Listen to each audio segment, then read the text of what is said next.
Avis vascular centre మన దేశంలోనే the best varicose vein hospital. Brahmanandam గారిని మీరు చాలా పర్సనల్గా ఒక గురువులాగా భావించేటట్టున్నారు. అంటే మీకు ఫ్యామిలీ కూడా ఆయనకి బాగా అటాచ్మెంట్ లాగా ఉంది.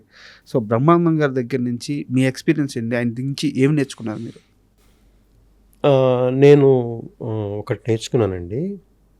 బ్రహ్మానందం గారు ఆయన ఏ టైంకి వస్తాడు, ఏది ఇదంతా అది పక్కన పెట్టండి, అది ఏదో చెప్తారు. కానీ ఆయన చాలా హార్డ్ వర్క్ చేసి భయంకరంగా టయానికి తినకుండా 24 అవర్స్ కాదు, 48 అవర్స్, 60 అవర్స్ ఇలా వర్క్ చేస్తూ నిద్ర లేకుండా చేస్తేనే ఈ స్థాయికి వచ్చారు. ఆయన హార్డ్ వర్క్ చేయకుండా వచ్చిన వ్యక్తి కాదు కదా. ఆయన ఇప్పుడు కూడా రిలాక్స్ అవ్వద్దా అండి? అంతే కదా. బ్రహ్మానందం గారు ఎంత హార్డ్ వర్క్ చేశారు.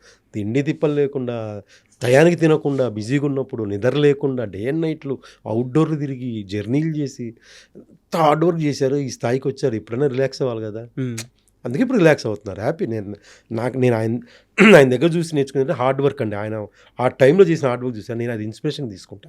ఆయన చెప్పారు చాలాసార్లు, ఇలా చేసాంరా, అసలు మాకు నిద్ర ఉండేది కాదు, తిండి టయానికి ఉండేది కాదు, జర్నీలు చేసేవాళ్ళం, ఇక్కడ షూటింగ్ అక్కడ షూటింగ్. దానికి మళ్ళీ ఆర్టిస్ట్ అవ్వకముందు ఎంత ప్రయత్నం చేశారు, ఎంత ఇది అయ్యారు, ఎంత హార్డ్ వర్క్. ఆయన హార్డ్ వర్క్ ఎప్పుడు నేను ఆయన దగ్గర నుంచి ఎప్పుడు అది ఆలోచిస్తాను, అదే తీసుకుంటానండి. తర్వాత మనిషి విషయానికి వస్తే ఆయన జ్యువెల్ అండి, చాలా సరదాగా ఉంటారు. నేను ఎప్పుడు కలిసినా ఎలా ఉంది లైఫ్ ఏంటి, నాతో మాత్రం చాలా బాగా అడుగుతారండి, అన్నీ అడుగుతారు. ఎలా ఉందిరా ఏంటి. ఓ సందర్భం, చిన్న విషయం, మధ్యలో చిన్న స్ట్రగుల్ ఉంది అన్న ఇదంటే ఆ రోజు నాకు హెల్ప్ చేశారు బ్రహ్మానందం గారు, ఆలీ గారు, అందరు నాకు హెల్ప్ చేశారండి. ఏంటో నా అదృష్టం ఏంటో తెలీదు. మొన్న మీరు స్టేజ్ మీద మాట్లాడుతూ శ్రీకాంత్ గారి గురించి కూడా చెప్పారు. శ్రీకాంత్ గారు కూడా హెల్ప్ చేశారు, చాలాసార్లు హెల్ప్ చేశారు ఆయన. నా అదృష్టం ఏంటో తెలియదండి నాకు. ఇప్పుడు వరకు నా చిన్నప్పుడు ఫ్రెండ్స్ నుంచి ఇప్పుడు వరకు నాకు హెల్ప్ చేయని వాళ్ళు లేరండి. అందరు హెల్ప్ చేశారండి, అందరు హెల్ప్ చేశారు అన్ని రకాలుగా. అదేంటో తెలియదు, అది నా అదృష్టం, లక్ అంతే. మా ఇంటర్వ్యూలో, అంటే ఐడ్రీమ్ ఇంటర్వ్యూలోనే టీఎన్ఆర్ గారిది ఒక ఎపిసోడ్ ఉంటుంది వేణు గారితో. అవును, వేణు గారు. ఆ రోజు టీఎన్ఆర్ గారు ముందు వేణుని అడుగుతారు, శ్రీను దగ్గర నువ్వు ఎందుకు వర్క్ మానేసావని చెప్పి. ఆయన ఒక రీజన్ చెప్తాడు. మీకు తెలియకుండా మిమ్మల్ని పిలిచి మళ్ళీ ఆయన అదే క్వశ్చన్ అడుగుతాడు వేణు ముందే. మీరు కూడా సేమ్ ఆన్సర్ చెప్తారు. అంటే ఎక్కడా కూడా స్పర్ధలు వచ్చి విడిపోలేదు. అన్న చాలా మంచోడు, నన్ను ఎప్పుడు ఏమండు, మా అన్నే నన్ను అడగకపోతే బయట ఎవడ అనాలని చెప్పి నేను వెళ్ళిపోయానని చెప్పి వేణుగారు చెప్తారు. మీరు కూడా అదే చెప్పారు ఆన్సర్. అంటే ఇక్కడ చిత్రం శ్రీను ఏ మనిషిని కూడా హర్ట్ చేయడు, ఏ మనిషిని బాధ పెట్టడు, అందరినీ గౌరవంగా చూసుకుంటారు. సో ఆ మంచే ఈ రూపంలో తిరిగి వస్తుండొచ్చు. ఏమో అండి, అంతొకటి, నాకు ఇంతవరకు లైఫ్లో కోపం రాలేదండి. నాకు కోపం అంటే తెలియదు, ఇప్పటివరకు తెలియదు. నాకు కోపం అంటే ఎలా ఉంటే తెలియదు, అసలు ఇప్పటివరకు తెలియదు. నాకు కోపం రాదండి. ఒక వ్యక్తి చాలా ఎన్ని సందర్భాలు ట్రై చేసా, కోపం రాదు, నాకేంటో తెలియదు. సరే, నేను పర్సనల్గా వెళ్ళను, కానీ మీ జీవితంలో కొన్ని ఇన్సిడెంట్స్ జరిగింది, సరే అది అందరూ ఉంటాయి, అది వదిలేసేయండి. కానీ ఒక వ్యక్తి దాన్ని ఆసరాగా చేసుకుని, ఒక వ్యక్తితో కొంతమంది వ్యక్తులు మీ పైన కావాలని కుట్ర చేసి మీకు అవకాశాలు రాకుండా చేశాడు, ఆ వ్యక్తి మీద కూడా కోపం రాలేదా? అలా ఎవరు చేయలేదు, నాకు చేయలేదా? మీ పైన కుట్ర చేయలేదా? కుట్ర చేయలేదు, ఎవ్వరు కుట్ర చేయలేదు నా పైన. నాకు ఎప్పటికీ వేషాలు నాకు ఇమ్మని అడుగుతారు, ఇంకా వేరే వాళ్ళు కూడా చెప్తారు, అది ఓకే. నా మీద అసలు కుట్రే జరగలేదు. నా మీద నేనే కుట్ర, క్రమశిక్షణ లోపం. అండ్ జగడం విషయానికి వద్దాం. సో ఎంత మంచి క్యారెక్టర్ అంటే, నాకు తెలిసి హీరో తర్వాత హీరో అనుకోవచ్చాము. చాలాసేపు ఫస్ట్ హాఫ్ అంతా మీరే డామినేషన్, హీరో మీ పక్కన ఉంటాడు. సో సుకుమార్ గారు ఆ రోల్ చెప్పినప్పుడు ఆ ట్రావెలింగ్ ఎలా కుదిరింది? నాకు ఆ రోల్ ఏంటో తెలియదండి. తెలీదా? నాకు ముందు తెలియదు, ఎందుకో చెప్తా. నాకు ఆర్యా సినిమా నేను యాక్చువల్గా షూట్లో ఉంటే ఒక చిన్న 1 or 2 hours అడ్జస్ట్మెంట్కి వచ్చి ఒక సీన్ చేసి వెళ్ళా. ఆ సీను అసలు థియేటర్లో, అసలు బయట ఎక్కడికి వెళ్ళినా ఆర్యా యోయో అని వెళ్ళాను. ఆ సినిమా ఆర్యా చాలా పెద్ద హిట్. ఆ తర్వాత అంత పెద్ద డైరెక్టరు, జగడం సినిమా, అది నేను క్యారెక్టర్ ఏంటండి అని శ్రీను గారు ఒక క్యారెక్టర్ అనుకుంటున్నా. ఓకే అండి, ఫస్ట్ రోజు లొకేషన్. ఇంకోటి నాకు చిన్న అది మైనస్ ప్లస్ నాకు తెలియదండి. నేను ఇప్పటి వరకు ఈ సినిమా కూడా స్టోరీ అడగలేదు. ఓకే, క్యారెక్టర్ ఏంటి అంటే చెప్తే చాలు. మళ్ళీ నేను డైలాగ్ ప్రాక్టీస్ చూడలేదు, స్క్రిప్ట్ చూడలేదు ఇంతవరకు. నేను స్క్రిప్ట్ చూస్తే చేయలేనండి. ఎంత పెద్ద డైలాగ్ ఉన్నా ఒకసారి చూసేసి ఒకసారి వింటే చాలు.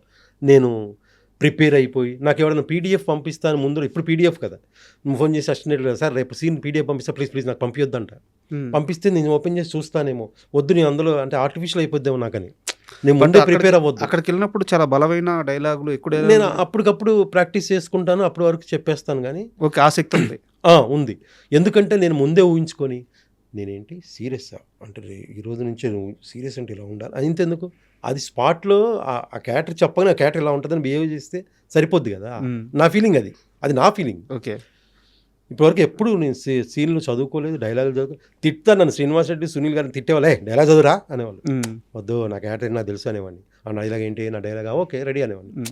సో జగడం కూడా అలాగే వెళ్ళారు. అలాగే వెళ్తే నాకు క్యారెక్టర్ చెప్పారు, శ్రీని ఏంటంటే ఇది నువ్వు ఒక డాను, నీ దగ్గర హీరో పనిచేస్తూ ఉంటాడు, అది ఆ సీన్ చెప్పాక అర్థమైపోయిందండి నాకు. ఆ సీను ఇంకా వాళ్ళు ఆ సీన్ యాక్ట్ చేసాం అంతా. ఓకే, మంచి క్యారెక్టర్, చాలా మంచి క్యారెక్టర్. నాకు ఆ సినిమా స్పెషల్గా ఎందుకంటే రాజమౌళి గారు ఒక ఇంటర్వ్యూలో చెప్పారు, నాకు చాలా ఇష్టమైన సీను అని చెప్పి ఆ సీన్ గురించి చెప్పారు. అవును, నాకు చాలా హ్యాపీ అనిపించింది. అంత పెద్ద డైరెక్టర్ ఆయనకు ఆ సీన్ నచ్చడం అంటే నేను నచ్చుతాను కదా, ఆ సీన్ నచ్చింది. సీన్లో అందరూ బ్యాక్ షార్ట్ నాకు చాలా షార్ట్ ఇష్టం అని చెప్పి చెప్పారు. అవునండి. ఆ తర్వాత మళ్ళీ సుకుమార్ గారితో ఏం చేశాను, ఆర్య 100% లవ్ చేశాను, జగడం. సో ఇప్పుడు ఎలాగో పెద్దతో మీ కెరీర్ మంచి రైట్ ట్రాక్లో పడింది. నెక్స్ట్ రామ్ చరణ్ గారు సుకుమార్ గారితో సినిమా చేయబోతున్నారు. సో ఇద్దరు మీకు బాగా కరెక్ట్ అయిన పీపులే. అవును. సో వెళ్ళి అడుగుతారా సుకుమార్ గారిని? సార్ డెఫినెట్గా అడుగుతానండి, ఎందుకంటే నా మిస్టేక్ నేను మధ్యలో సుకుమార్ గారిని కలవలేదండి. నేను కలవలేకపోయా, అంటే ఏ టైంకి ఆయన ఎక్కడ ఉంటారో తెలుసుకోలేకపోయాను, ఆ టైంకి వెళ్ళి కలవలేకపోయాను. కానీ కలిస్తే పుష్పలోను దాంట్లో నాకు ఉండేది పడేది, కలవలేదు. ఇప్పుడు ఈసారి డెఫినెట్గా వెళ్ళి కలుస్తా, క్యారెక్టర్ అడుగుతా, ఆయన ఇస్తారులే తర్వాత విషయం అడుగుతా. సార్ ఆల్మోస్ట్ ఇంటర్వ్యూ అయిపోయింది, లాస్ట్ 2 more questions. అంటే ఒక పెద్ద డైరెక్టర్ ఇప్పుడు మీరు సుకుమార్ గారిని కలుస్తానన్నారు, యాక్చువల్గా నా క్వశ్చన్ కూడా అదే. రాజమౌళి గారిని, బోయపాటి గారిని, త్రివిక్రమ్ గారిని ఇలాంటి పెద్ద పెద్ద డైరెక్టర్ని మీలాంటి వెల్ నోన్ ఆర్టిస్ట్ కలవడంలో తప్పే ఉంది, మీరు ఎందుకు అది మధ్యలో వదిలేసుకున్నారు? అవునండి, నిజంగా నేను కూడా ఒక్కోసారి ఆలోచిస్తా ఆ విషయం. అరే నేను మధ్యలో కలవాల్సిందే, కలిస్తే బాగుండేది. పైగా మిమ్మల్ని ఏదో ప్రొడక్షన్ హౌస్ వాళ్ళు లేకపోతే గేటు ముందు ఆపేసే మనిషి కాదు మీరు. ఖచ్చితంగా మీరు ఏ యూనిట్కి వెళ్ళినా, ఏ నిర్మాత దగ్గరికి వెళ్ళినా సరే ఖచ్చితంగా మీకు లోపలికి ఎంట్రీ ఉంటుంది. వెళ్ళి ఒక 1 hour 1/2 hour వెయిట్ చేసినా నీట్గా వెళ్ళి కలిసి డైరెక్టర్తో మాట్లాడగల కెపాసిటీ ఉన్న మనిషి కదా, అంతే కదా? 5 నిమిషాలు మాట్లాడిన చాలు కదా, అంతే. సో ఎందుకు అది ఆపేశారు అనేదే నాకు అర్థం కాలేదు.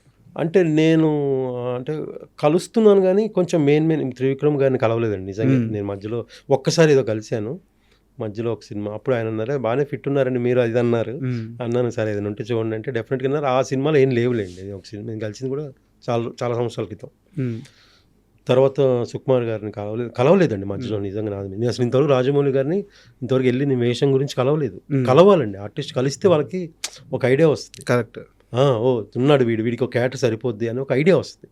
కలవలేదండి, అదే చెప్పాను కదా మధ్యలో క్రమశిక్షణ లోపమని. ఇప్పుడు మార్చుకుంటాడా చిత్రం శ్రీనిధి? డెఫినెట్గా మారిపోయాడు, ఆల్రెడీ మారిపోయాడు. అందరినీ కలుస్తాను, జాగ్రత్తగా క్రమశిక్షణతో ఉంటాను. అండ్ ఇంకోటి మీ వాట్సాప్ గ్రూప్ అండి, ఇండస్ట్రీలో చాలా మందికి ఆ వాట్సాప్ గ్రూప్ గురించి తెలుసుకోవాలని చాలా ఇష్టం. మీ ఫ్రెండ్స్ అందరు, మీరు, సత్యం రాజేష్ గారు, ప్రవీణ్ గారు, వేణు గారు, ఆ గ్రూప్ గురించి ఎలా ఉంటుంది? ఆ గ్రూప్లో చాటింగ్ కానీ కలిసే అందరూ కలవడం కానీ ఎలా ఉంటుంది ఆ గ్రూప్లో? సార్ ఇప్పుడు వీళ్ళందరూ కూడా శ్రీనివాస్ రెడ్డి గారు ఒక సినిమాలో అద్భుతంగా యాక్ట్ చేసి ఫుల్గా నవ్విస్తారు, సత్యనారాయణ గారు ఫుల్గా నవ్విస్తారు, ఒక సినిమాలో సీరియస్గా చేస్తారు, ప్రవీణ్ గారు, రఘు గారు, వేణు గారు, అందరూ సినిమాల్లో నవ్వించి అదే కమీడియన్స్గా పేరున్న వాళ్ళు అందరూ, వెన్నెల కిషోర్ గారు, సప్తగిరి అందరూ కూడా అంత టాప్ కమీడియన్స్ కదా. అందరు కలిసి ఒక గ్రూప్ అంటే ఎలా ఉంటుందండి, ఇక మాకు పొద్దున్న లేచిన పడుకునే దాకా నవ్వుతూనే ఉంటాం, యాక్టివ్గానే ఉంటుంది గ్రూప్. ఒక సందర్భాలండి నవ్వి ఇవి నొప్పిలేస్తాయి, ముగ్గులు కడుపు నొప్పిలేస్తాయి, అలా జరిగిన సందర్భాలు కూడా ఉన్నాయి. అంటే ఇంకా అది వెళ్తా ఉంటుంది చాట్. అలా అందరు కమిడియన్స్ ఒకరిని మించి ఒకడు కదండి, సత్య అందరూ ఒకరిని మించి ఒకరు కౌంటర్లు వేస్తూ ఉంటారు కూడా అక్కడ. అంటే దానికి 100 పడిపోతూనే ఉంటాయి. మేము అందరం కలిసినప్పుడు కూడా మంత్లీ వన్స్ కలుస్తాము, ఎవ్రీ మంత్ ఒకసారి కలుస్తాము. సూపర్. సరదాగా ఆ రోజు స్పెండ్ చేస్తాం ఒక 4-5 hours, ఒక్కోసారి ఫుల్ నైట్ అలాగే మాట్లాడుకుంటూనే ఉంటాం. ఫుల్ జాలీగా ఉంటుంది, అన్నీ షేర్ చేసుకుంటాం సినిమాల గురించి. అంటే వాళ్ళ అందరి ఫీలింగ్ కూడా ఏంటంటే, సో అందరం కూడా ఎవరు వాళ్ళు షూటింగ్స్లో షెడ్యూల్స్లో బిజీగా ఉంటారు. ఒక సెకండ్ సండే రోజు అయితే ఖాళీగా ఉంటాము. సెకండ్ సండే నైట్ లేదా సెకండ్ సండే రోజు second Saturday night second Sunday రోజు కలిస్తే నవ్వుకోవచ్చు కాసేపు అని. ఆ ఒక్కరోజు కలుస్తాం చూడండి, అది నెల రోజులు ఎనర్జీ ఇస్తుంది. ఈ ఇంటర్వ్యూకి వచ్చే ముందు మేము మా ఇన్స్టాగ్రామ్, ట్విట్టర్ వాటిల్లో ఇలా చిత్రం శ్రీను గారు వస్తున్నారు, సరదాగా వారిని ఏం అడగొచ్చు అని చెప్పి చాలామంది అడిగిన ప్రశ్న ఏంటంటే, వీళ్ళందరూ కలుస్తారు కదా వాట్సాప్ గ్రూప్లో, దాన్ని ఆ నైట్నో ఆ డేనో ఒక్కసారి రికార్డ్ చేసి ఒక హాఫ్ అన్ అవర్ ఫుటేజ్ వదలమంటున్నారు. అమ్మా అంటే మీరన్నమాటే మనలందరినీ నవ్విచ్చే కమెడియన్స్ కలిస్తే ఎంత నవ్వు వస్తుంది అనేది తెలుసుకోవాలని ఉందంటున్నారు. అంటే మేము యాక్చువల్గా గ్రూప్ క్రియేట్ చేసింది మేము అందరం కలవటం కారణం కూడా అంటే ఇది ఏదో పబ్లిక్ కోసం కాదు, ఏం కాదండి. మేమందరం సరదా ఒక రోజు రిలాక్స్ అవ్వటానికి, అందరూ బిజీ షెడ్యూల్లో బిజీగా ఉంటారు. ఆ రోజు మాత్రం అందుకే అంటున్నాం, మీరు ఆ సెకండ్స్ అంటే మేము అందరం కలిసిన రోజు నవ్వుకుంటాం చూడండి, అది 1 month మాకు ఎనర్జీ ఇస్తుంది. మళ్ళీ దాని గురించి నెక్స్ట్ డే చాటింగ్ డ్రాప్ వెళ్తూ ఉంటాయి వాట్సాప్లో. ఆ పార్టీలో ఎవరెవరు ఏం చేశారు ఏంటి, అంత ఫన్నే ఉంటుందండి. అంత కమెడియన్సే కదండి, అంత ఫన్నే ఉంటుంది, అంత ఫన్ ఉంటుంది. అదేదో కమర్షియల్గా చేద్దాం. చాలామంది కూడా ఒకరోజు ఫ్రెండ్షిప్ డే రోజు మీ అందరు కలిసి ఏదన్నా అని 2-3 మన ఛానల్స్ వాళ్ళు అడిగారు. లేదండి, ఇది కమర్షియల్గా చేయాలనుకోలేదండి, ఏదో సరదాగా పెట్టుకుంది, అది అలాగే ఉంది, దీన్ని ఏదో పబ్లిక్ చేయాలని కాదు అని. అది మా ఉద్దేశం. అందుకే మీరు ఫుటేజ్ అంటున్నారు కాబట్టి అది అసలు ఎందుకండి, మేమే షూట్ చేసుకోం అసలు ఏమి. మేము ఒక ఫోటో దిగుతాం అంతే, ఆ ఫోటో కూడా నెక్స్ట్ డే వాట్సాప్లో అదే ఇన్స్టాలో పెడదామని ఒక ఫోటో దిగుతాం అంతే తప్ప మేము కూడా ఏం షూట్ చేయం, మాట్లాడుకుంటూనే ఉంటాం అంతే ఆ రోజంతా. ఇది ఓన్లీ టాలీవుడ్లో మాత్రమే ఉన్న బ్యూటీ సార్. ఎందుకంటే ఇంతమంది కమెడియన్స్ ఏ ఇండస్ట్రీకి ఉండరు. బట్ మన కమెడియన్స్ అందరిలో ఒకరి మీద ఒకరికి ఎవరికి కూడా క్లజ్ కానీ కుళ్ళు కానీ ఏముండదు, అందరూ అద్భుతంగా కలిసిపోయి ఉంటారు. మిగతా ఇండస్ట్రీ ఎక్కడా కూడా ఇలా ఒక ఆర్టిస్టులు ఇంత ఇన్వాల్వ్ అయిపోయి కలిసిపోయి ఉండడం ఎక్కడ లేదు, ఉండదు. మా అందరు కూడా మా గ్రూప్ అందరూ కూడా నాకు అందరూ హెల్ప్ చేశారండి. నేను చెప్తున్నాను కదా, నాకు పుట్టినప్పటి నుంచి నాకు ఎవరైతే ఫ్రెండ్స్ ఉన్నారో అక్కడ నుంచి ఇప్పుడు వరకు ఇండస్ట్రీ ఈరోజు పరిచయం వ్యక్తి వరకు కూడా నాకు హెల్ప్ చేశారు. సూపర్. అది తెలియదు, నేనే ఆలోచిస్తాను నాకు ఇంతమంది హెల్ప్ చేశారేంటి, నా అదృష్టం అండి. నేను అలా లిస్ట్ రాసుకుంటే రేపు నేను వీళ్ళందరికీ చేస్తానా లేదా అనుకుంటా, కానీ చేయాలి. నాకు హెల్ప్ చేస్తే వరకు నేను చేయాలి కదా రేపు డెఫినెట్గా.